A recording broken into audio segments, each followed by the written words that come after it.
প্রতিদিনের মতো আজকে ঘুমিয়ে আছি, কিন্তু প্রতিদিন যে স্বপ্নটা দেখি আজকে সেই একই স্বপ্নটা আমার গভীর রাতের মধ্যে ভেসে আসে।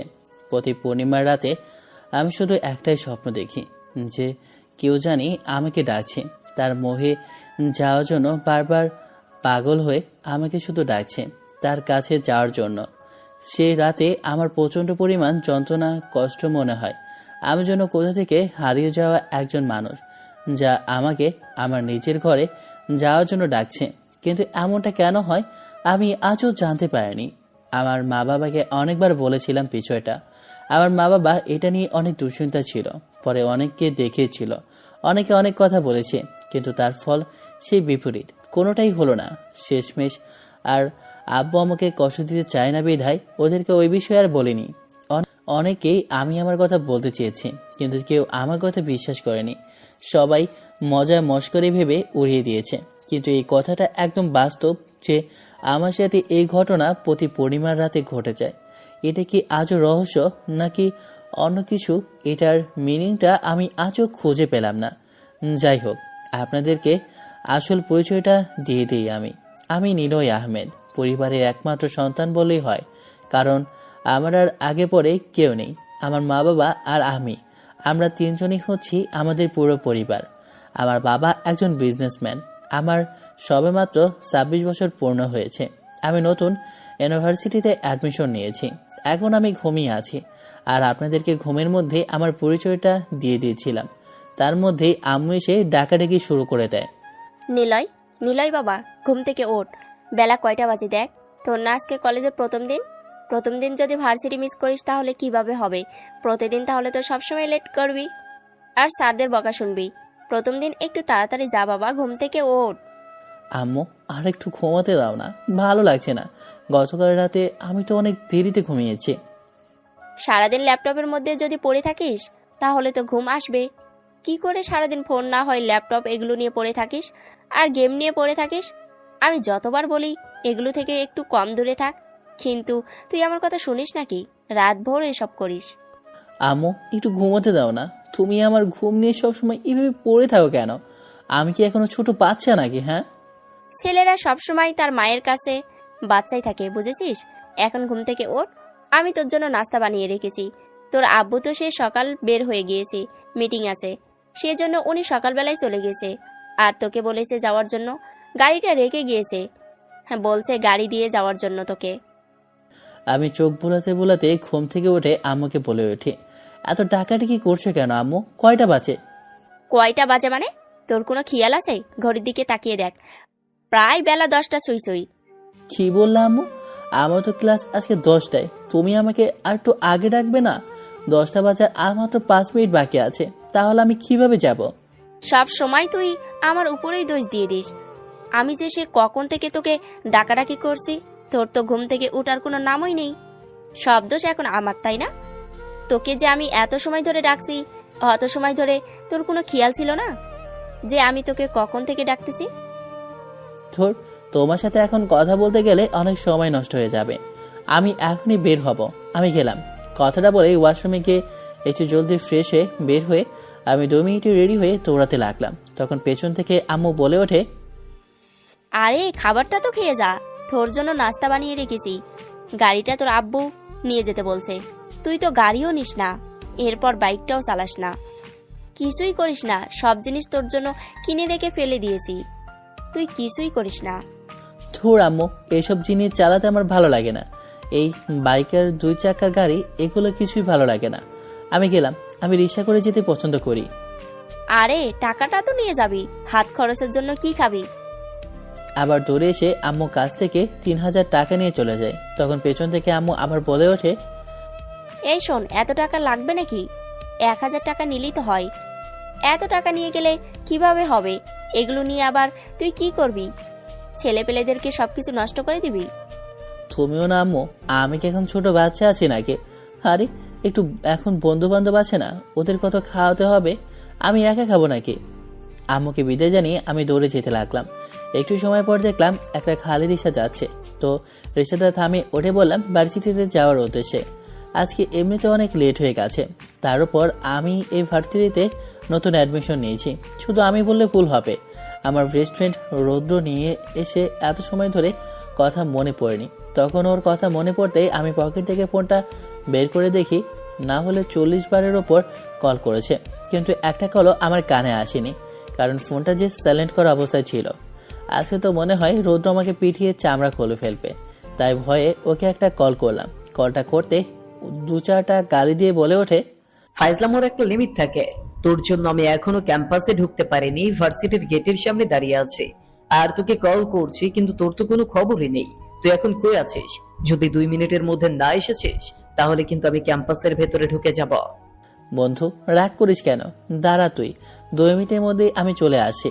আমি রিক্সে আছি, আসলে রাতে একটু দেরিতে ঘুমিয়েছিলাম তাই উঠতে দেরি হয়েছে। কিছু মনে করিস না বন্ধু, আমি চলে এসেছি, আর 2 মিনিটই লাগবে, একটু অপেক্ষা কর প্লিজ।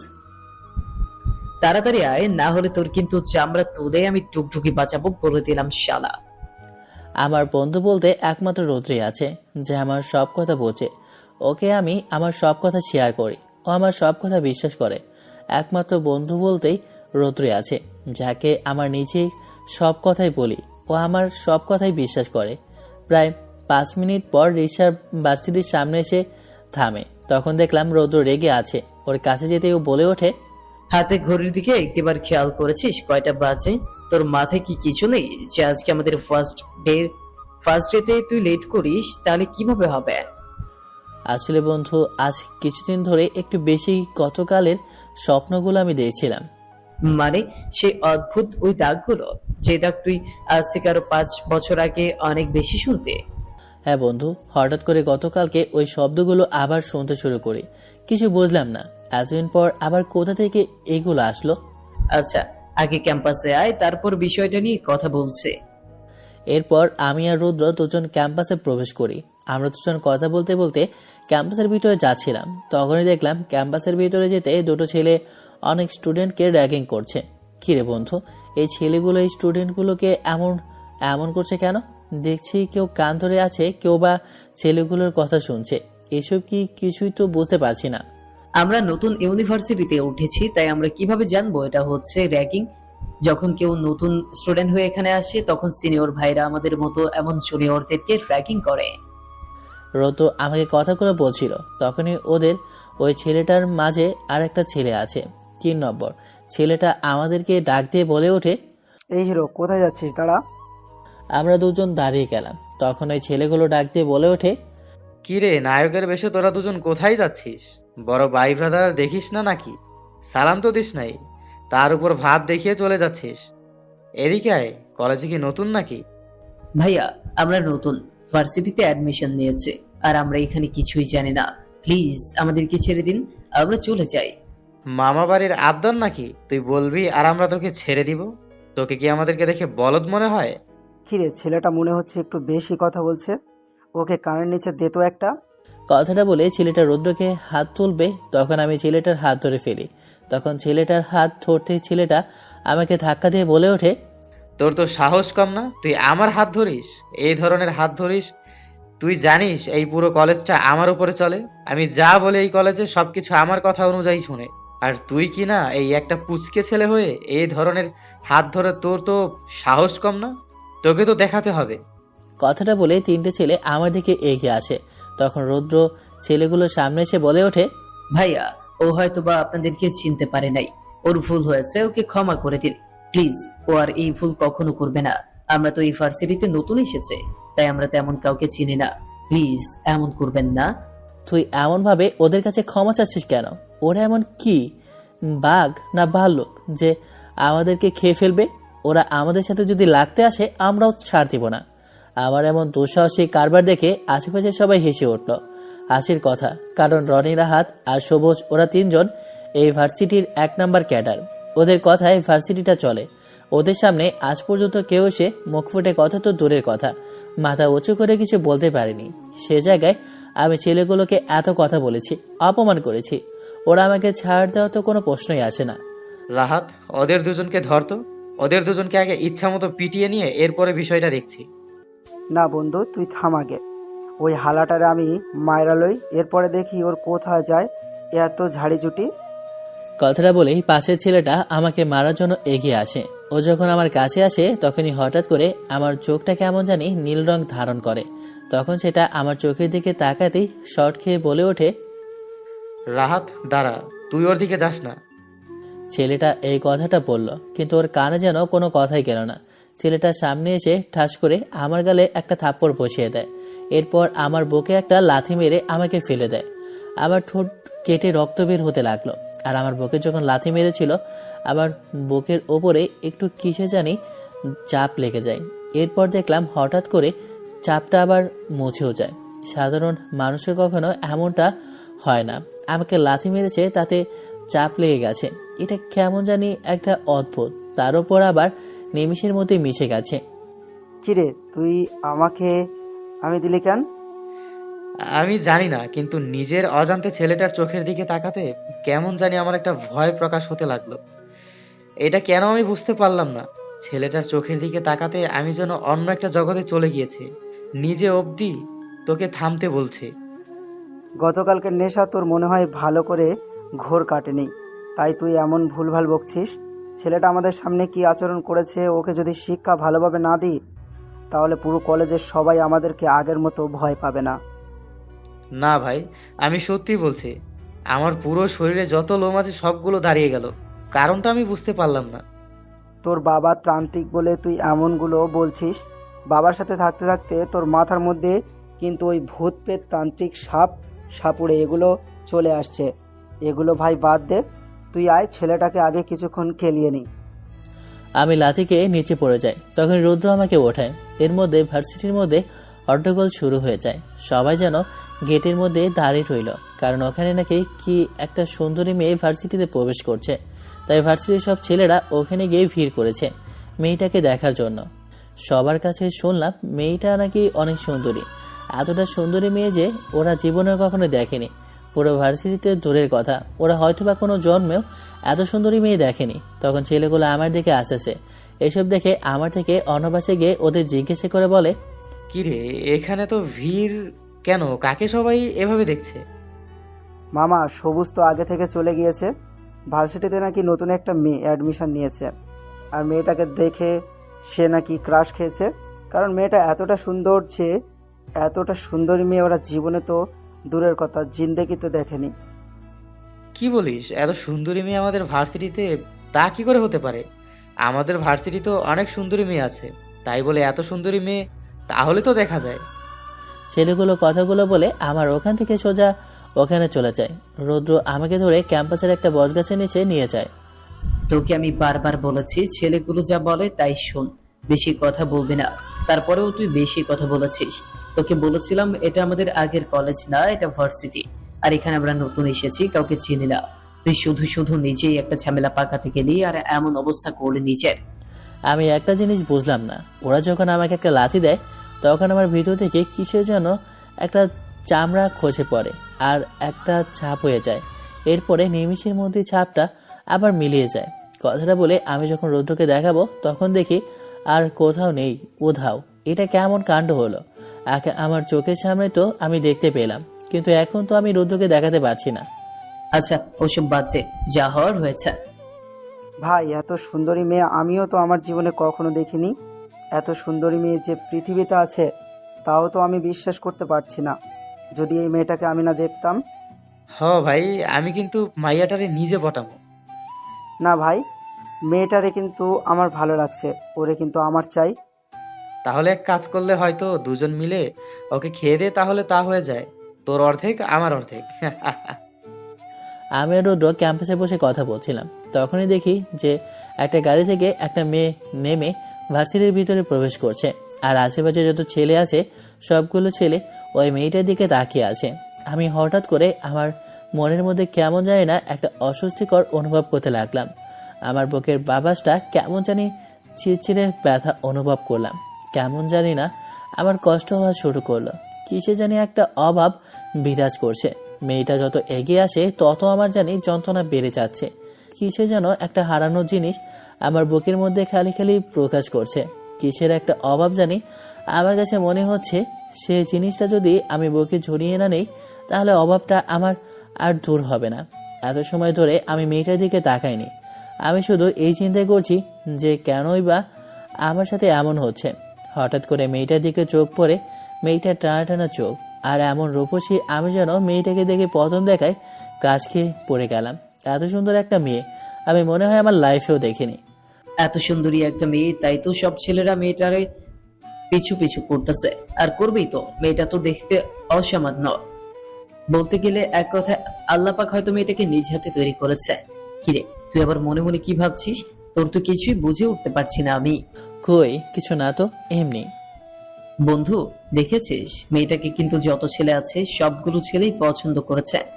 আমি কিন্তু মেয়েটাকে দেখে ক্রাশ খেয়েছি। আর তুই? আমার এমন কিছুই মনে হয়নি, কিন্তু একটা জিনিস জানিস, আমার কাছে খুব অদ্ভুত লাগছে। তোর কিছুই বুঝলাম না। অদ্ভুত লাগছে মানে? তোর আবার কি লাগছে? মেয়েটাকে আমি যখন থেকে দেখেছি মনে হচ্ছে মেয়েটা জানি আমার অনেক চেনা পুরনো একজন মানুষ, যে মানুষটাকে আমি অনেক আগে থেকে চিনি, কিন্তু মনে করতে পারছি না যে মানুষটা কে। ধুর ভাই, তোর এইসব দুশ্চিন্তা মার্কা কথাবার্তা বাদ দে তো। এর মধ্যে ক্লাস শুরু হয়ে যায়, তাই আমরা দুজন ক্লাসের ভিতরে প্রবেশ করি। আমরা ক্লাসে প্রবেশ করতে প্রায় কিছুক্ষণ পরে দেখলাম ক্লাসের মধ্যে একটা মেয়ে প্রবেশ করছে। মেয়েটাকে দেখে আমি না, বরঞ্চ পুরো কলেজের সবাই অবাক হয়ে যায়। হ্যাঁ, এত সময় ধরে যে মেয়েটার পিছু করছিল ছেলেরা, ওই রূপসী মেয়েটা আমাদের কলেজের ম্যাডাম। মেয়েটা সবার উদ্দেশ্যে বলে ওঠে, হ্যালো, তোমরা সবাই কেমন আছো? সবাই ভালো আছে বলে সব ছেলেরা মেয়েটার দিকে তাকিয়ে রইল। তখন মেয়েটা সবার উদ্দেশ্যে বলে ওঠে, আমি তোমাদের নতুন ম্যাম, আর আমি আজকে এখানে জয়েন হয়েছি, তাই এটা আমার ফার্স্ট ক্লাস। আর হ্যাঁ, এখানে তো অনেকে নতুন অ্যাডমিশন নিয়েছো, এই কলেজে অনেকেই নতুন আছো।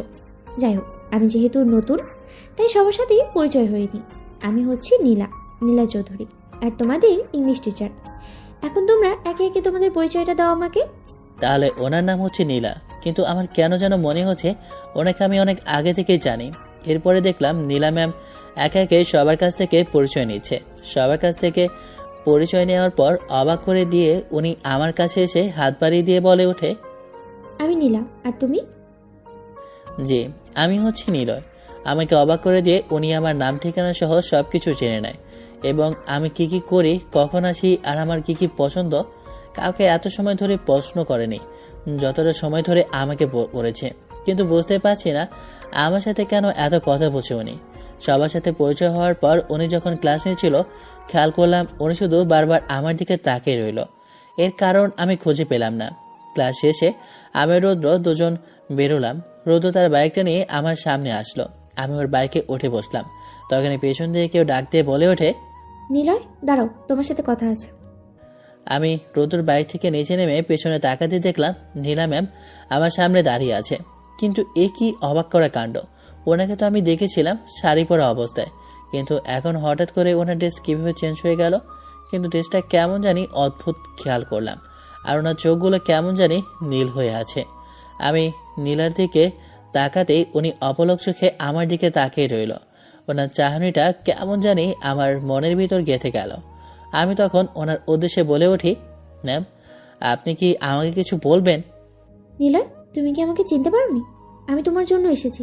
তুমি কি আমাকে দেখেও চেনোনি? ম্যাম, আপনি এসব কি বলছেন? আপনার কথা আমি ঠিক বুঝতে পারছি না। তোমার জন্য আমি এত দূর থেকে এসেছি, তোমার জন্য এতটা বছর ধরে অপেক্ষা করলাম। ম্যাম, কি বলছেন আপনি? আপনার কথা তো কিছুই বুঝতে পারছি না। আর আপনি কি আমার সাথে মজা করছেন? আর দুদিন পর কিন্তু পূর্ণিমা। এই পূর্ণিমা রাতে তুমি জানতে পারবে তুমি কে। আমি যেন 300 ভোল্টের শর্ট খেলাম, কারণ আমাকে অবাক করে দিয়ে উনি যে কথাটা বলল সে কথাটা শুনে আমি 300 ভোল্টের শর্ট খাওয়াটাই স্বাভাবিক ব্যাপার। আমি যে প্রতি পূর্ণিমা রাতে দুঃস্বপ্ন দেখে আর কোথাও যেন হারিয়ে যাই, উনি কি করে জানতে পারলো? এই কথাটা তো আমি একটিবারের জন্য এই কথাটা রুদ্রকে ছাড়া অন্য কাউকে বলিনি। আর ওনার সাথে তো আজকে আমাদের পরিচয়, আর প্রথম পরিচয়, আর আজকেই দেখা হলো। তুমি এই জগতের না নীলয়। তুমি তোমার আসল পরিচয় জানতে পারবে আস্তে আস্তে। তুমি জানতে পারবে তুমি কে। যখন তুমি জানতে পারবে তখন তুমি আমার কাছে ঠিকই ফিরে আসবে। আসল পরিচয় মানে? কিছু বুঝলাম না। তখন পেছন থেকে কারো ডাকে আমি পেছনে তাকাই। কিরে, তুই কোথায় হারিয়ে গেছিস? আর পেছনে কি কি বলছিস? কার সাথে কথা বলছিস? পেছনে তো আমি কাউকে দেখতে পাচ্ছি না। তুই এত সময় ধরে কার সাথে কথা বলছিলি? আর আমার কানে যেন আস্তে আস্তে শব্দ আসছিল। এছাড়া তো আর কোনো শব্দ আসলো না। বিড়বিড় করে কথা বলছিলি, বাইক থেকে হঠাৎ করে নেমে গেলি। কখন থেকে বলছি বাইকে ওঠার জন্য, কিন্তু বাইকে উঠছিস না। মানে তুই কি বলছিস? তোর মাথায় সাথে সাথে গানটাও কি খারাপ হয়ে মানে তুই কি বলছিস? তোর মাথায় সাথে সাথে তোর কানটাও কি খারাপ হয়ে গেল নাকি? আমি এত সময় ধরে নীলা ম্যামের সাথে কথা বললাম। শালা গাঞ্জা কি আমি খাইছি নাকি তুই খাইছিস? কি আবল তাবল বলছিস? নীলা ম্যাম এখানে কি করে আসবে? তুই তো একাই কথা বলছিলি। ওর কথা শুনে আমি যেন আরো বেশি অবাক হয়ে গেলাম। জলজান্ত একটা মানুষ দাঁড়িয়ে ছিল, ওর টের পর্যন্ত পেল না। কিছুই বুঝলাম না। তখন আমি রুদ্রকে বললাম, তুই কি সত্যি নীলা ম্যামকে দেখতে পাসনি? শালা হারামজাদা, এখানে যদি কেউ আসতো তাহলে আমি দেখতে পারবো। আর আমি তোর সাথে সিরিয়াস হয়ে কথা বলছি, কোনো মিথ্যা কথা বলছি না। আর যাই হোক, রৌদ্র আমার সাথে এমন দুষ্টুমি কখনোই করে না। তাই আমি শিওর হয়ে গেলাম যে যা হয়েছে তা রৌদ্র কিছুই টের পায়নি। আমি কিছু বুঝলাম না। আর আমি রৌদ্রকে কিছু না বলে বাইকে উঠে পড়লাম। তখন বাইকটা স্টার্ট দিয়ে বাসায় যাওয়ার উদ্দেশ্যে রওনা দিল। আমরা বাসায় যাওয়ার মাঝখানে দেখলাম অনেকগুলো লোক বের হয়ে দাঁড়িয়ে আছে। তখন ভিড়ের মাঝখানে গিয়ে দেখলাম একটা অ্যাক্সিডেন্ট হয়েছে। কেউ বাইক থেকে পড়ে মাথা ফেটে গিয়েছে। আমরা লাশটা কার সেটা দেখার জন্য সামনে এগিয়ে গিয়ে দেখলাম। সামনে গিয়ে আমি যখন মুখটা দেখলাম, আমি যেন 300 ভোল্টের শর্ট খেলাম। বন্ধু, এটা তো সেই ছেলেটা, রাহাত নামের সেই ছেলে। এই ছেলে তোকে ওই সময় মেরেছিল, আর ছেলেটা অ্যাক্সিডেন্ট হয়েছে। বুঝলাম না এটা কি করে কি। আমি তো ঠিক বুঝতে পারছি না ছেলেটা কিভাবে অ্যাক্সিডেন্টে মারা গেল। ছেলেটা হয়তোবা অনেক পাপ করেছে, তোর সাথে অন্যায় করেছে, তাই হয়তোবা আল্লাহ পাক তাকে তার শাস্তিটা দিয়েছে। চল, এখানে বেশি সময় থাকা যাবে না। আমি দুশ্চিন্তার মধ্যে পড়ে গেলাম, কারণ ওই ছেলেটা যখন আমাকে মারলো তখন আমি মনে মনে শুধু বলেছিলাম ছেলেটা যেন অ্যাক্সিডেন্টে মারা যায়, আর যেন ও কোনো ছেলের সাথে এমনটা না করতে পারে। কিন্তু আমি তো শুধু রাগের মাথায় কথাগুলো বলেছি, কিন্তু কথাগুলো যে এভাবে সত্য হয়ে যাবে তা আমি কখনো কল্পনা করতে পারিনি। কিরে, তুই আবার দাঁড়িয়ে দাঁড়িয়ে কি ভাবছিস? বাইকে উঠ, বাসায় যেতে হবে। এমনি অনেক দেরি হয়ে গেছে, আমার অনেক ক্ষুধা লেগেছে। কথাটা বলে রুদ্র বাইকটা স্টার্ট দেয়। আমি বাইকে উঠে পড়ি। তখন রুদ্র ব্যালেন্স হারিয়ে বাইকটা একটা প্রাইভেট কারের উপর লাগিয়ে দেয়। তখন প্রাইভেট কারের মালিক তো বেজায় চটে যায়। সে এসে রুদ্র আর আমার দিকে তেড়ে এসে মারার জন্য। তখনই অন্য একটা প্রাইভেট গাড়ি থেকে একজন বৃদ্ধ লোক নেমে আসে। দেখলাম ওনার গায়ের ভিতর অনেক তাবিজ আছে, গলার মধ্যে অনেক কিছু মন্ত্র পড়া তাবিজ। লোকটাকে দেখে মনে হয় কোনো সাপ ধরার ওঝার মতো। ভাই, ছেলে মানুষ একটা ভুল করে ফেলেছে, জান না, মাফ করে দিলেই তো হয়। আর ও আপনার ছেলের মতোই, একটা ভুল করেছে, আপনার তো কোনো ক্ষতি হয়নি। ওই বৃদ্ধ লোকটাকে দেখা মাত্রই আমার যেন মনের ভিতরে কেমন অস্বস্তিকর হতে শুরু করলো। এখান থেকে 10 কিলোমিটার আগ পর্যন্ত আমি যেন নাগরাজের ঘ্রাণ পাচ্ছিলাম। এখন যখন আমি এখানে এসেছি, যেন আমার আশপাশে নাগরাজ আছে, কিন্তু আমি বুঝতে পারছি না। তুমি আমার কাছ থেকে পালিয়ে কোথাও যেতে পারবে না। আজ তো অমাবস্যার রাত, এই পূর্ণিমার রাতেই তুমি তোমার আসল সব কিছু জানতে পারবে। তুমি তোমার শক্তি ফিরে পাবে, তখন আমি তোমাকে ধরতে পারবো। তখন ওই প্রাইভেট কারের মালিক আরো কিছু সময় ধরে বকাঝকা করলো এবং রুদ্রকে মারার জন্য তেড়ে আসিল, কিন্তু বৃদ্ধ লোকটা ধরে ফেলে। সবকিছু মিটিয়ে যাওয়ার পর বৃদ্ধ লোকটা নেমেছেই কিসের খোঁজ করার জন্য উধাও হয়ে যায়। আমার জন্য বুকটা এখন একটু শান্তি খুঁজে পায় যখন লোকটা আমার কাছ থেকে চলে যায়। ওই প্রাইভেট কারের মালিকটা তখন গাড়ি চালিয়ে যাবে, তখনই একটা ট্রাক এসে প্রাইভেট গাড়িটার উপর মেরে চলে যায়। এই দৃশ্যগুলো দেখে তো আমি আর রুদ্র দুজন একদম অবাক হয়ে দাঁড়িয়ে যাই। আমরা যেন নিস্তব্ধ হয়ে যাই, আমাদের মুখ থেকে কোনো কথাই আসে না। এখানে বেশি সময় থাকা যাবে না, কথাটা বলে বাইকটা স্টার্ট দিয়ে আমি ওখান থেকে বের হয়ে যাই। রুদ্র আমাকে বাড়ির সামনে নামিয়ে দিয়ে বলে আজকে যা হয়েছে সবকিছু ভুলে যেতে, সবকিছু একটা দুর্ঘটনা, এইগুলো বলে ওখান থেকে বের হয়ে যায়। আমি বাসায় চলে আসি। বাসায় কেউ নেই। আম্মুকে কল করতে দেখি ফোন বন্ধ বলছে। দেখলাম আম্মুর SMS। আম্মু তার বান্ধবীর জন্মদিন, তাই কিছু না কিছু কেনাকাটা করতে, শপিং করতে বের হয়। আমি নিজের রুমে গিয়ে শুয়ে পড়ি আর ভাবতে থাকি সারাদিনের ঘটনা। আমার সাথে কি হচ্ছে কিছু বুঝে উঠতে পারছি না। আসলে আমি কে? আমাকে কেনই বা নীলা ম্যাম এই কথা বলল? আর নীলা ম্যামকে আমি ছাড়া রুদ্র কেন দেখলো না? এমন হাজারটা প্রশ্ন আমার মধ্যে ঘুরপাক কাছে। পুরো বিষয়টা যেন একটা রহস্য। আমার কাছে কি করব কিছুই বুঝে উঠতে পারছি না। কোথায় গেলে আমার রহস্যর সবকিছু উদ্ঘাটন হবে এই চিন্তায় আমি মরছি সারাদিন। সন্ধ্যা হয়ে গিয়েছে, এখনো আম্মুর বাসায় ফিরছে না। আম্মুকে অনেকগুলো কল করছে, কিন্তু আম্মু একটা কলও ধরছে না। কি হয়েছে? আম্মু তো এত সময় ধরে বাইরে কখনো থাকে না, তাহলে তো দেরি করছে কেন? আব্বু অফিসের কাজের জন্য বিদেশে গিয়েছে, কারণ ওখানে আব্বুর একটা মিটিং আছে। মিটিং ছেড়ে পরশু আসবে, তাই আব্বু বাসায় নেই। সারা বাসায় আমি একা, তাই আমার কাছে ভালো লাগছে না। রুদ্রকে কল করলাম, কিন্তু আমার ফোনে নেটওয়ার্ক দেখতে পাচ্ছি না। এমনটা কখনো হয়নি। বাসায় একা বসে থাকতে ভালো লাগছে না, তাই বাসা থেকে বের হয়ে আমি মেন গেটে তালাটা মেরে একটু হাঁটাহাঁটি করবো এই ভেবে রাস্তার দিকে হাঁটা ধরি। আজকে চাঁদের লবণীয় আলো যেন আমার গায়ে এসে পড়ছে। এই আলোতে যেন আমার শরীরের সবগুলো চামড়া শক্ত হয়ে মিশে যাচ্ছে। আমার পুরো শরীরটা কেমন জানি শীতল হয়ে যাচ্ছে। আমি আনমনে রাস্তা দিয়ে হাঁটতেছি, তখন সামনে খেয়াল করলাম যে একটা মেয়ে দাঁড়িয়ে আছে একটা গলির পাশে। তখন আমি গলিটার সামনে এগিয়ে গেলাম, কারণ ওখানে আর কোনো মেয়েকে দেখছি না। এগিয়ে যাওয়ার একটাই উদ্দেশ্য, মেয়েটাকে কেমন জানি আমার কাছে চেনা চেনা লাগছিল। তাই এগিয়ে যেতেই চাঁদের আলোয় আর আমার চিনতে কোনো অসুবিধা হলো না, কারণ যে মেয়েটা দাঁড়িয়ে আছে সে মেয়েটা আর কেউ না, নীলা ম্যাম। কিন্তু নীলা ম্যাম এখানে আমাদের বাসায় এই ঘরের মধ্যে কেন দাঁড়িয়ে আছে? কিছুই মাথায় ঢুকছে না।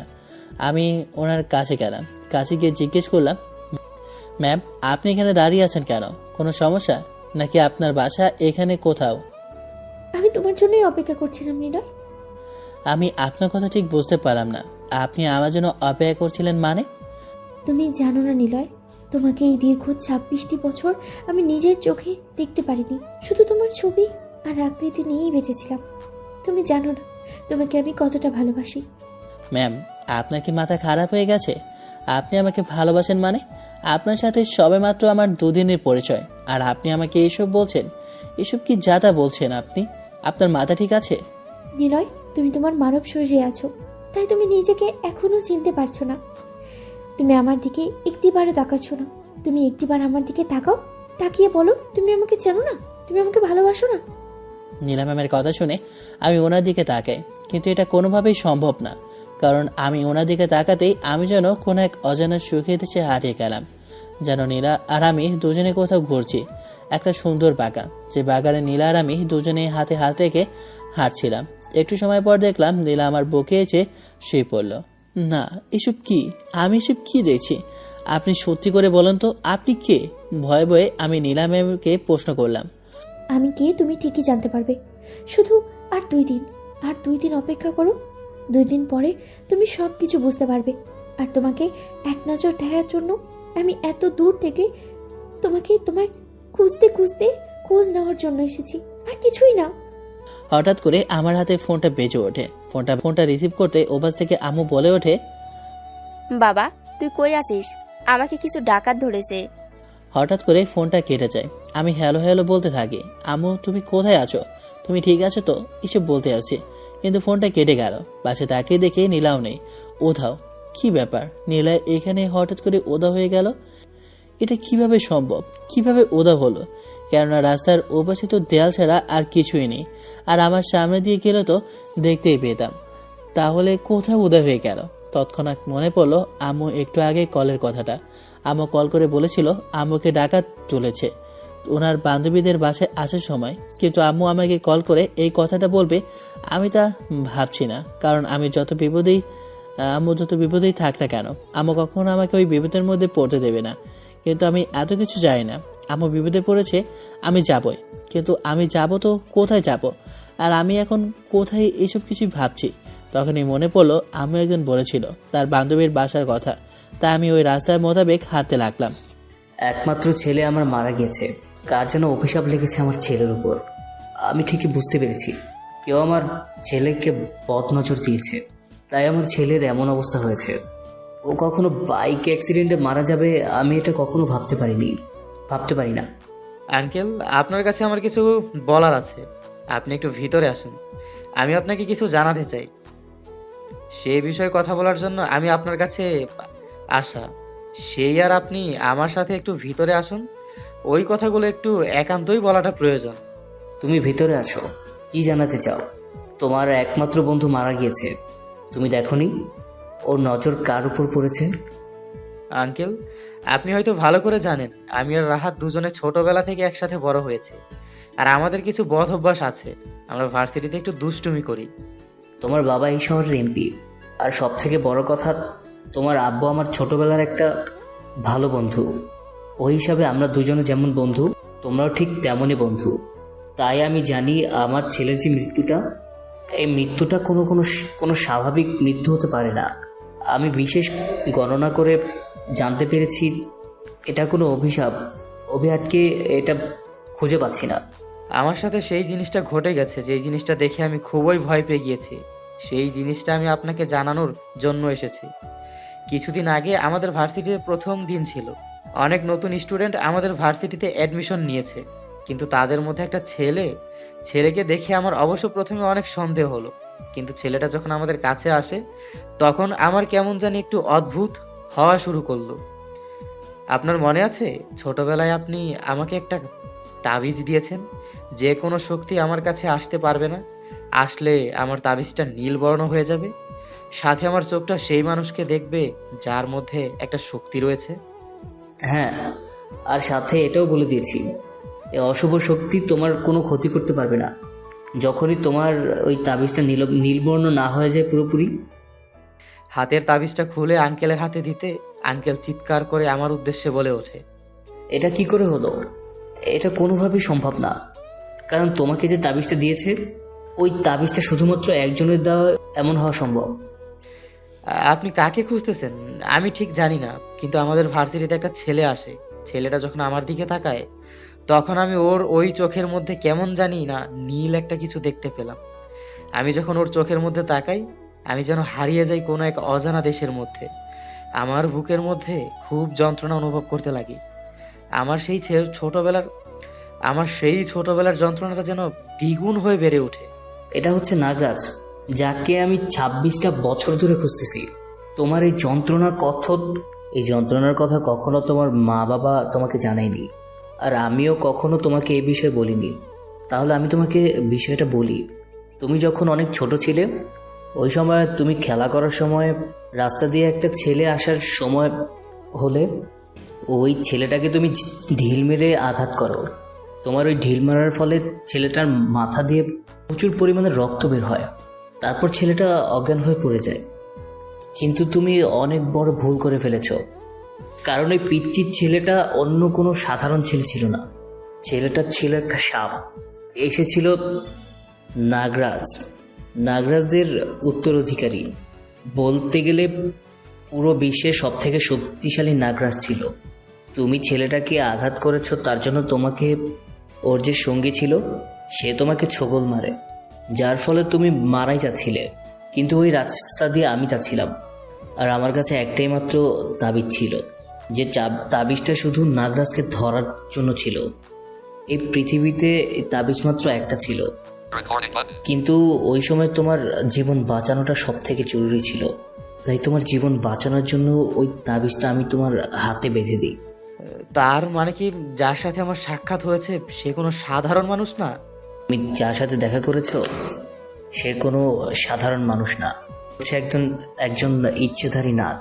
আর তুমি ওনাকে দেখেছো যে তোমার জন্য কাল হয়ে আছে, আর সে তোমাকে মারতে চায়, কিন্তু সে নিজেও জানে না সে তোমার শত্রু। তাহলে তো ওকে আগে থেকে দুনিয়া থেকে সরিয়ে ফেলতে হবে। ওকে আমরা এখন মারতে পারবো না। ওকে আমার মারার জন্য আগামীকাল পর্যন্ত অপেক্ষা করতে হবে, কারণ আগামীকাল কি পূর্ণিমা। আর তুমি কোনোভাবে ওই ছেলের কাছে যাবে না। এই কয়েকদিন তুমি আমার বাসায় থাকো, কারণ তোমার উপর এখন অনেক হামলা যেতে পারে। আমি রাস্তা দিয়ে হাঁটছিলাম আর আম্মুর কথা চিন্তা করছিলাম। আম্মু তাহলে কি বিপদে পড়েছে? আর আম্মুর বিপদে পড়ে আমাকে কল করেছে? না, আমি আর কিছু ভাবতে পারছি না। আমি দৌড়াতে লাগলাম। হঠাৎ করে দৌড়াতে একটা গলির মাঝখানে এসে থেমে গেলাম। দেখলাম কতগুলো ছেলে একজন মহিলাকে দাঁড় করিয়ে রেখেছে। ভালো করে লক্ষ্য করে দেখলাম ছেলেগুলোর হাতে পিস্তল ঝুলিয়ে আছে। আমি কি করব কিছু বুঝে উঠতে পারছি না। আমি একটু সামনে গেলাম। সামনে এগোতেই আজ চাঁদের আলোয় মহিলাটার মুখে পড়তেই চিনতে অসুবিধা হলো না, কারণ মহিলাটার কেউ না, আমার আম্মু। আমি এক মুহূর্ত দেরি করলাম না, দৌড়ে লোকগুলোর কাছে চলে গেলাম। গিয়ে আম্মুকে জড়িয়ে ধরলাম আর ছেলেগুলোকে বলে উঠলাম, তোমরা প্লিজ আমার আম্মুকে মেরো না। আমার আম্মু তোমাদের কি করেছে?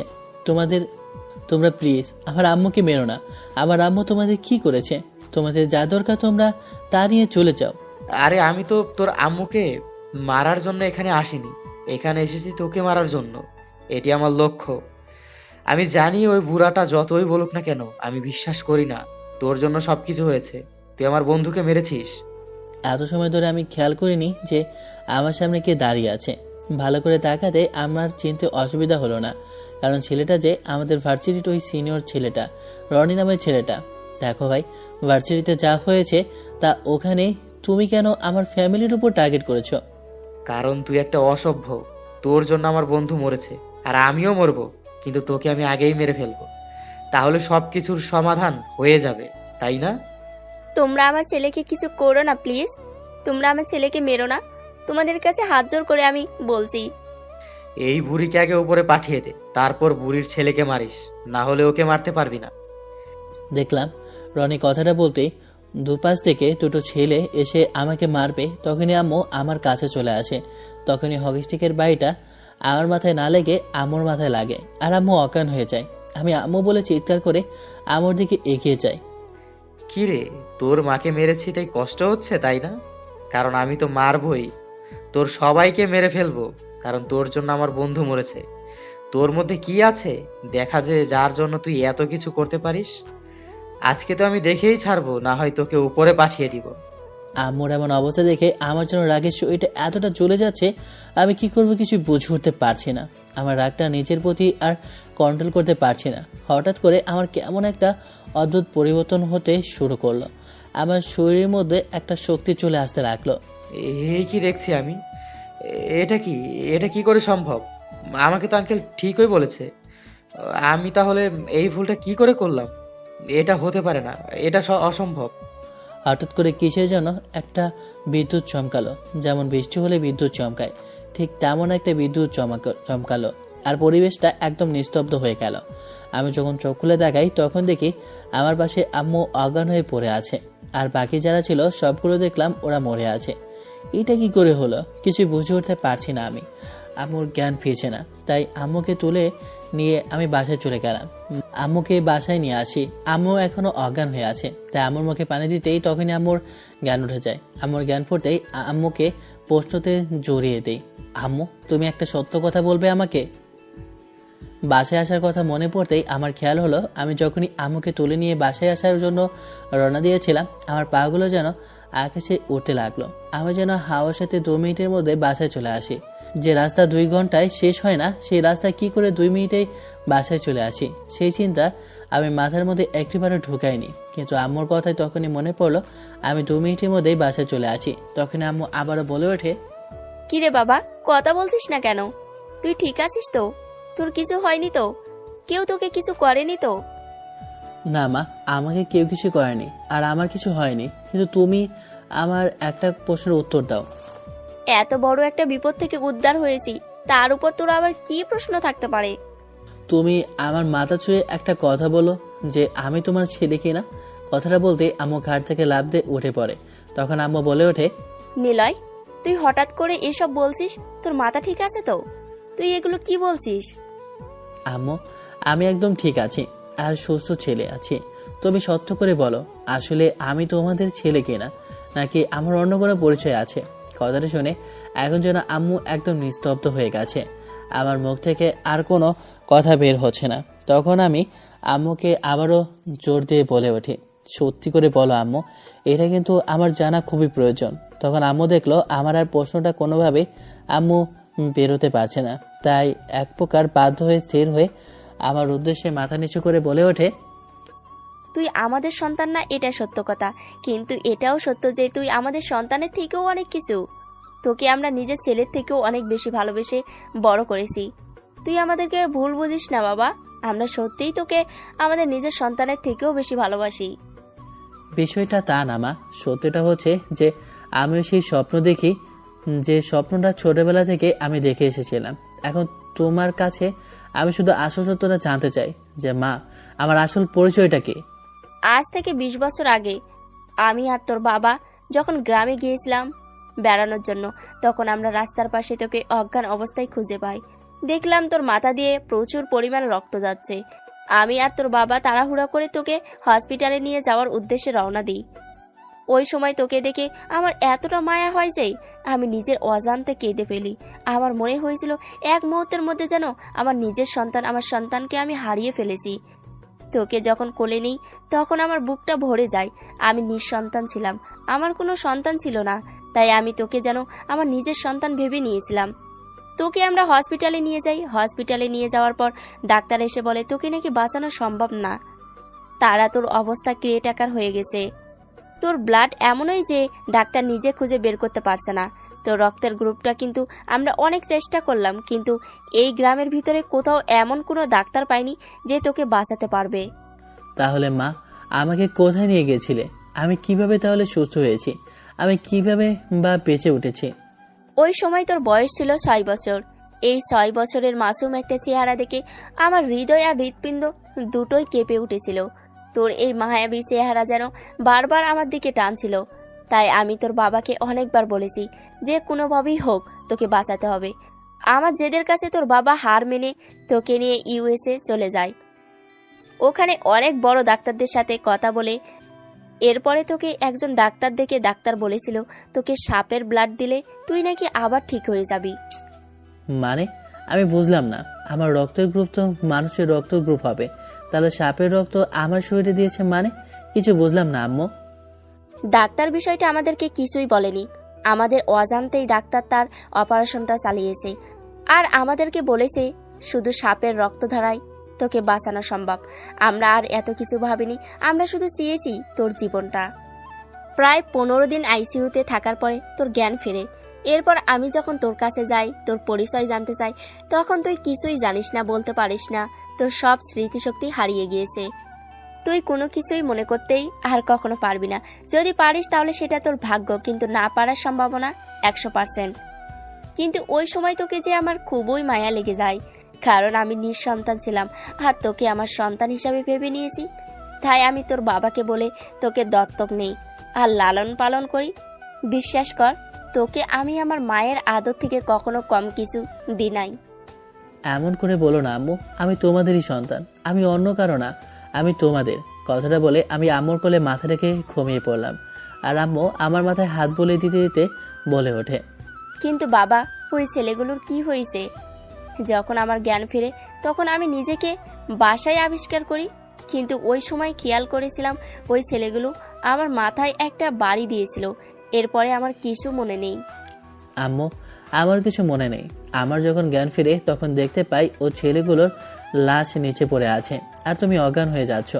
আমার জ্ঞান ফিরতে আমি তোমাকে নিয়ে বাসায় চলে আসি, কিন্তু আমার নিজের অজান্তে আমি জানি না তোমাকে কিভাবে এত তাড়াতাড়ি বাসায় নিয়ে আসি, নিজেও যায় না। বাবা, আমি একটা জিনিস ঠিক লক্ষ্য করেছি, তোর মধ্যে কোনো একটা জিনিস অবশ্যই আছে। আমি চাই তোর ওই জিনিসটা যেন তোকে ক্ষতি না করে। তোর যদি কিছু হয়ে যায় তাহলে আমরা কি নিয়ে বাঁচবো? এইভাবে বলো না আম্মু, আমার কিছুই হবে না।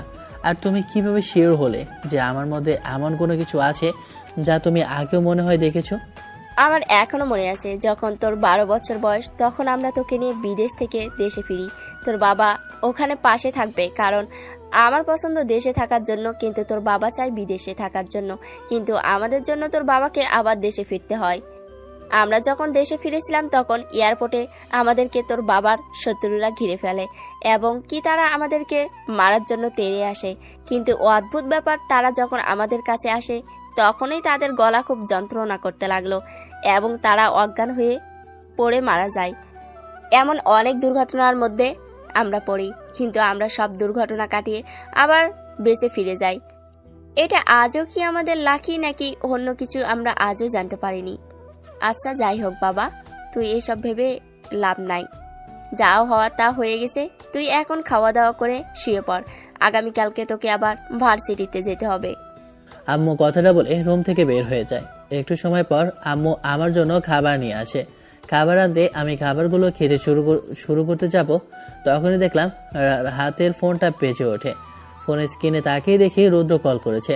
ফোনটা রিসিভ করতেই ওপাশ থেকে রুদ্র বলে ওঠে, বন্ধু তুই কি করিস? না রে, মন ভালো নেই আমার। জানি না আমার জীবনের সাথে কি হচ্ছে। মাঝে মাঝে তো আমি চিন্তা করি এই পৃথিবীতে আল্লাহ পাক আমাকে কেন যে পাঠিয়েছে। কথাটা চিন্তা করতে খুব কষ্ট হয় রে। এই তুই এভাবে কথা বলছিস কেন? কি হয়েছে আমাকে খুলে বল, তোর সমস্যাটা কি? তখন রৌদ্রকে সবকিছু খুলে বলি, আজকে আমার সাথে যা ঘটে গেছে সবকিছু শুনে রৌদ্র বলে ওঠে, দেখ বন্ধু, আমি এতটুকু বিশ্বাস করি তুই কখনো খারাপ হতে পারিস না। তোর যাই হোক না কেন, আন্টি তোকে অনেক বেশি ভালোবাসে। আর তুই আন্টির নিজের ছেলে নয়তো কি হয়েছে? তুই আন্টির নিজের ছেলে থেকেও অনেক বেশি। রক্তের সম্পর্ক না থাকলেও তোদের সম্পর্কটা অনেক জোরালো। পৃথিবীতে আমি শুধু তোকে আর মা বাবাকে ছাড়া কাউকে আমার কষ্টের দিনে নিজের কাছে খুঁজে পাইনি। সত্যি বলতে তোরাই সবসময় আমার কষ্টগুলো বুঝতে পেরেছিস। বেশি কথা না বলে এখন চুপ করে শুয়ে পড়। আগামীকালকে আবার ভার্সিটি আছে। আর তোর সব ভুল ধারণা আমি ঠিক করে ফেলবো। আগামীকালকে যখন আমরা নীলা ম্যামের সাথে দেখা করব, তখন ওনাকে আমি জিজ্ঞেস করব। তুই চিন্তা করিস না, এখন তুই শুয়ে পড়। রৌদ্রের সাথে আরো কিছু সময় কথা বলে আমি ঘুমিয়ে পড়ি। আমি তোমার অপেক্ষায় আছি প্রিয় নাগরাজ। তুমি হয়তো আমাকে চিনতে পারছো না, কিন্তু যখন তুমি তোমার আসল শক্তি খুঁজে পাবে, তুমি ঠিকই চিনতে পারবে তোমার সেই পুরনো হারিয়ে যাওয়ার সাথে কি। আর একটা রাত অপেক্ষা করো, আর একটা রাতের পর এই যে অমাবস্যা, এই পূর্ণিমার রাতেই তো তুমি তোমার আসল সব শক্তি, সব স্মৃতি খুঁজে পাবে। তুমি কোথায় থেকে এসেছো, তখন তোমার মনই তোমার কাছে ফিরে আসবে। তখন আমরা আবার আমাদের নিজেদের রাজ্যে চলে যাব। আমরা আবার দুজনে সুখী শান্তিতে বাস করব। ওকে, বারবার বলেছি যে যেন বের না হয়। তারপর কি হয়েছে? ওকে নাগরাজ মেরে ফেলেছে। নাগরাজের দংশনের হাত থেকে কেউ বাঁচতে পারে না। বারবার বারণ করা সত্ত্বেও কেন বের হয়েছে? নাগরাজ, তোকে আমি ছাড়বো না। আজ এই 20টি বছর ধরে তোর জন্য আমি অপেক্ষা করছি। তোর সব শক্তি আমি আমার করে নেব। তুই আমার কাছ থেকে আমার ছেলেকে কেড়ে নিয়েছিস, আমার বন্ধুর ছেলেকে কেড়ে নিয়েছিস। তোকে আমি ছাড়বো না। এই প্রতিশোধ আমি তোর থেকে নেব, তোকে মেরে। আরেকটি রাত পরে তোর সব শক্তি তোর কাছে ফিরে আসবে। তখনই আমার আসল গুটি চাল হবে। তখন দেখব তুই আমার মায়াজাল থেকে কোথায় গিয়ে পড়িস। সকালবেলা ঘুম থেকে উঠে ফ্রেশ হয়ে আমি আর রুদ্র দুজনে ভার্সিটির দিকে যাই। একটু সময় পর ভার্সিটির ক্যাম্পাসের দিকে সবাই আসতে শুরু করলো। সবার মুখে মুখে একটাই কথা, গতকালকে কে বা কারা নাকি এমপি আনোয়ারের ছেলে, মোট কথা আমাদের কলেজে রনি নামে যে ছেলেটা, তাকে মেরে ফেলেছে, তাও আবার সাপের দর্শনে। কথাটা শুনে আমি কেঁপে উঠলাম। সাপের দর্শনে মানে? সাপ কোথা থেকে আসলো? আর সাপ যদি ওদেরকে মারে তাহলে আমাদেরকে মারলো না কেন? কিরে, তুই এত কি ভাবছিস? ক্যাম্পাসের ওই ছেলেগুলোর মুখ থেকে শুনতে পারছি ওরা বলা বলি করছে রনি নাকি সাপের দর্শনে মারা গিয়েছে। বুঝলাম না, ক্যাম্পাসের ছেলেরা তো আমাদের থেকে কম করে হলেও অনেক দূর, কিন্তু ওদের কথা তো দূরের কথা, আশপাশের 10-20 হাত দূরের কথাও আমরা শুনতে পাই না। তাহলে তুই এত দূর থেকে ওদের কথা কি করে শুনতে পাচ্ছিস? রোদের কথায় আমার হুঁশ চলে আসে। এ কি শুনছি আমি? আমি এখানে দাঁড়িয়ে দূর দূরান্ত থেকে কথা শুনতে পাচ্ছি। এটা কি করে সম্ভব? আমি বুঝলাম না, আমি ঠিক বুঝতে পারছি না। আমি শুনতে পাচ্ছি, কিন্তু এত দূর থেকে কিভাবে শুনতে পাচ্ছি কিছুই আমি বুঝে উঠতে পারছি না। আচ্ছা বাদ দে, এইসব জিনিস কাউকে বলিস না। হয়তো তোর কোনো ক্ষতি হতে পারে বা তোর কেউ ক্ষতি করতে পারে, তাই এগুলো চেপে যা। এখন চুপচাপ ক্লাসে চল, ক্লাস শুরু হয়ে যাবে। আমি রুদ্র দুজন ক্লাসে যাই। ক্লাসে গিয়ে দুজনে বসে রইলাম। একটু সময় পর দেখলাম নীলা ম্যাম প্রবেশ করলো। নীলা নিজের মতো আমাদের সবাইকে লেকচার দিয়ে বের হয়ে যায়। এরপর পুরো ক্লাস শেষ করে আমি রুদ্র দুজন ক্লাস থেকে বের হই। তখন রুদ্র আমার উদ্দেশ্যে বলে ওঠে, নীলা ম্যাম আসতেছে, আমি গিয়ে জিজ্ঞেস করতেছি। ম্যাম, একটা কথা আপনার কাছ থেকে জানার ছিল। কি কথা জানতে চাও তুমি? আর আমার অনেক দেরি হয়ে যাচ্ছে, চলো যেতে যেতে তুমি প্রশ্ন করো আর আমি উত্তর দেবো। নীলয় চল। রুদ্র আমাকে পেছন থেকে ডাক দিল। আমি রুদ্রের সাথে পেছনে হাঁটতে লাগলাম। রুদ্র আমার সাথে হাঁটতে লাগলো। তখনই রুদ্র খেয়াল করলো নীলা ম্যামকে প্রশ্ন করছে। ম্যাম, একটা সত্য কথা বলবেন?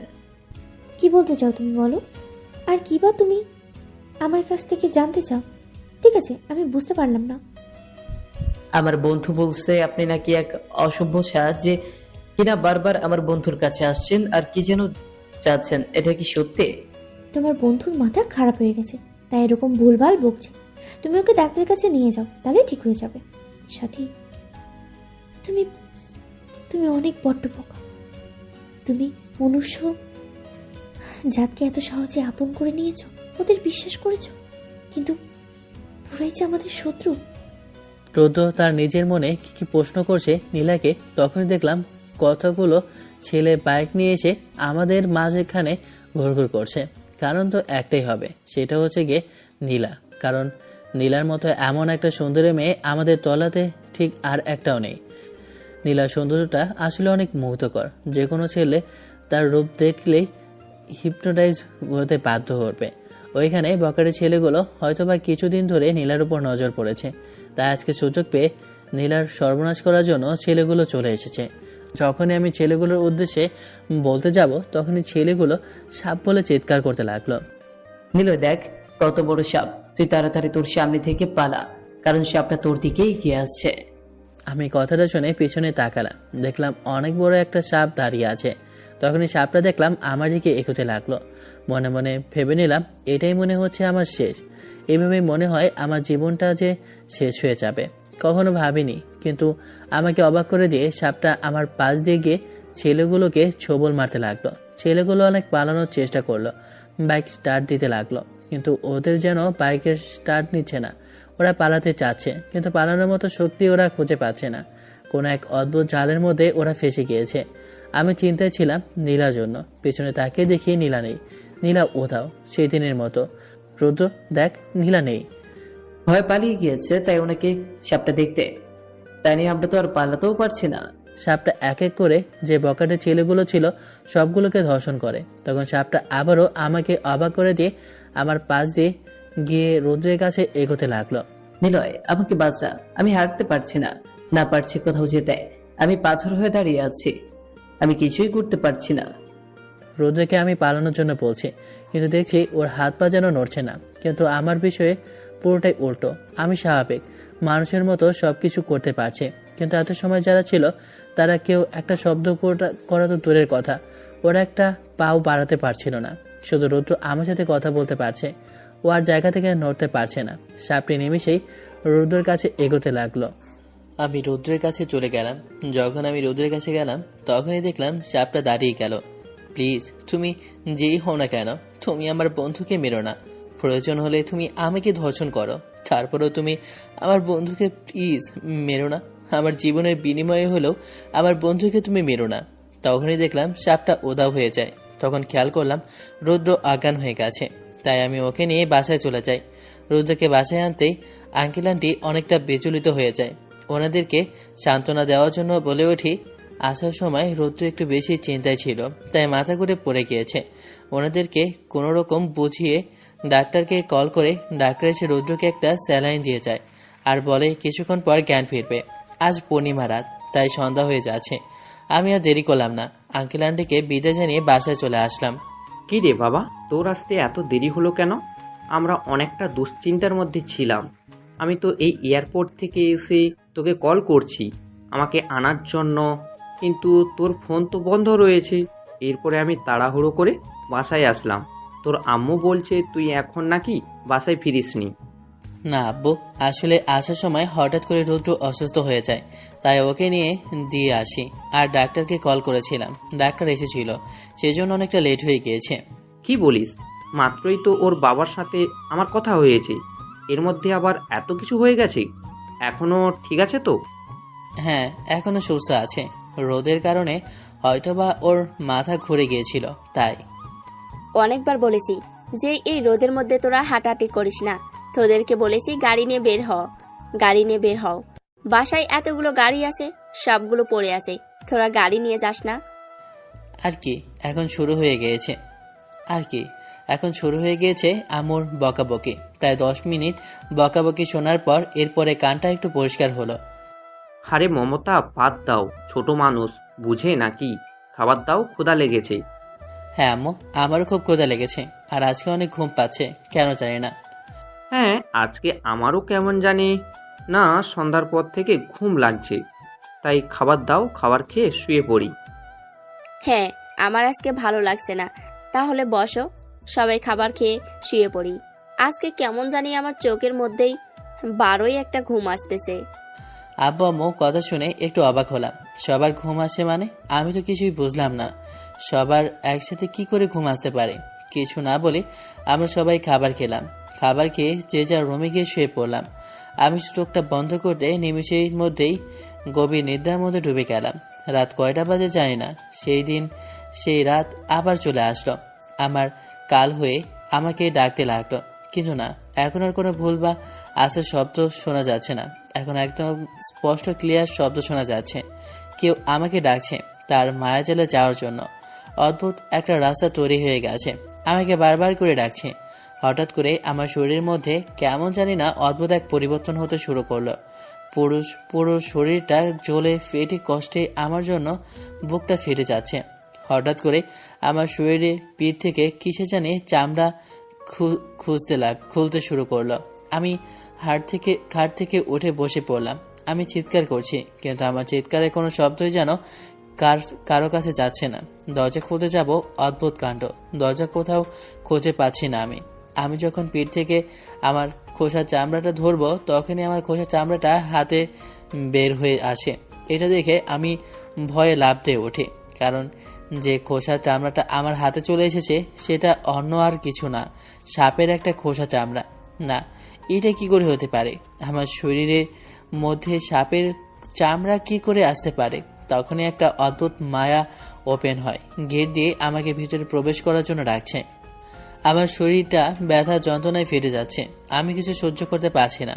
তখন আমাকে আবারও ওই মায়াজাল থেকে বলে ওঠে, এখানে ভেতরে যদি প্রবেশ করি তাহলে আমার সব জ্বালা যন্ত্রণা দূর হয়ে যাবে। আমি আর কিছু সহ্য করতে পারলাম না, আমি ওই গেটের ভিতরে প্রবেশ করলাম। হঠাৎ করে আমি এক অজানা এক শহরে চলে আসি, যা আমার কখনোই চেনার কথা না। কিন্তু অদ্ভুত কাণ্ড, এই শহরটা এতটা সুন্দর, এবং কি এই শহরের মধ্যে শুধু ফুলের বাগিচার বিছানো আছে। আশেপাশে কত সুন্দর জিনিস, মনোমুগ্ধকর একটা পরিবেশ, যা দেখে আমার চোখটা পুরো জড়িয়ে যায়। আমি যেন শুধু হা করে পুরো দৃশ্যটা দেখছি। তখনই সামনে খেয়াল করলাম কেউ দাঁড়িয়ে আছে। আমি সামনে গিয়ে যাকে দেখলাম তাকে দেখার জন্য মোটেও প্রস্তুত ছিলাম না। সাথী, তুমি প্রায় 20 বছর পরে আমাদের রাজ্যে ফিরে এসেছো। তোমার কি কিছু মনে পড়েছে? নীলা আমার স্বপ্নের মধ্যে কি করছে, আর ও আমাকে এসব কি বলছে? এটাই তো ভাবছো আমি তোমার স্বপ্নের মধ্যে কি করছি, তাই তো? তুমি আমার মনের কথা কিভাবে জানতে পারছো? তুমি এখনো বুঝতে পারোনি? তুমি এখানে এসেছো আর আমি এখানে দাঁড়িয়ে আছি তোমার সামনে। এখনো তুমি আমাকে চিনতে পারছো না? ঠিক আছে, তুমি আমার সাথে চলো। নীলা আমার হাত ধরে একটা পাথরের সামনে নিয়ে যায়, সাদা একটা গোল পাথর। তখন নীলা আমাকে উদ্দেশ্য করে বলে ওঠে, তুমি এই পাথরের উপরে হাত রাখো, তাহলে তোমার সব কিছু মনে পড়ে যাবে। আমি পাথরটার কাছে হাত রাখলাম, সঙ্গে সঙ্গে আমার মাথা ঘুরতে লাগলো, আর চাঁদের আলো আমার গায়ের মধ্যে আসতেই কেমন যেন আমার শরীরের মধ্যে একটা শক্তি অনুভব করতে লাগলাম। হঠাৎ করে আমার শরীরটা পরিবর্তন হতে লাগলো, আমি একটা সর্বরাজের পরিণত হলাম। আশেপাশে যত সাপ আছে সবগুলো এসে আমার সামনে মাথা নিচু করে দাঁড়িয়ে রইল। আমি একটা পাথরের সামনে দাঁড়িয়ে রইলাম সাপ রূপে। তখনই আমার সেই ছোটবেলার কথা মনে পড়ে গেল। আমার চোখের সামনে আমার মা বাবাকে হত্যা করেছে মেহরাব তান্ত্রিক। এটা দেখে আমি ওখান থেকে দৌড়াচ্ছিলাম, তখনই কেউ আমার মাথায় ঢিল মারে।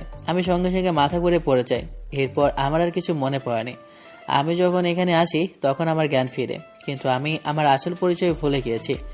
এখন আমার সবকিছু মনে পড়ে গেছে, আমি আবার আমার আসল রূপে ফিরে গেলাম। তুমি আবার তোমার পরিচয় ফিরে পেয়েছো, তুমি আমাকে চিনতে পেরেছো, তুমি আমাকে এখন জানো। আমি নীলাকে জড়িয়ে ধরে কান্না করে দিলাম, তারপর মুখে কিস করতে লাগলাম। বিশ্বাস করো, এই 20টি বছর কিভাবে আমার কেটেছে তুমি জানো না। তুমি বিহীন আমি একাকী জীবন কাটিয়েছি।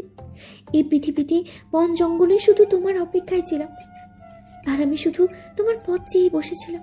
সবসময় তোমার আশেপাশে ঘুরপাক করতাম, তোমার জন্য কোনো ক্ষতি না হয় সেই দিকে নজর রাখতাম।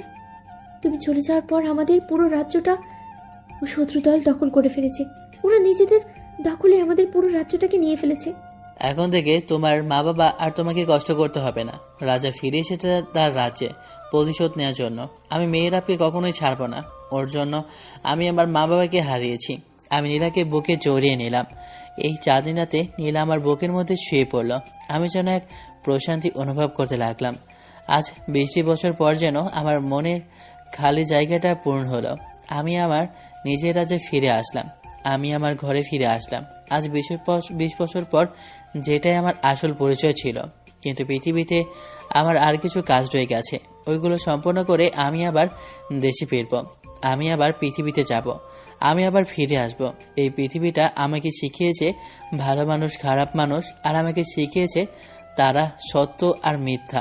পৃথিবীর মানুষ সবাই এক না, এখানে ভালো খারাপ সবাই মিশে আছে।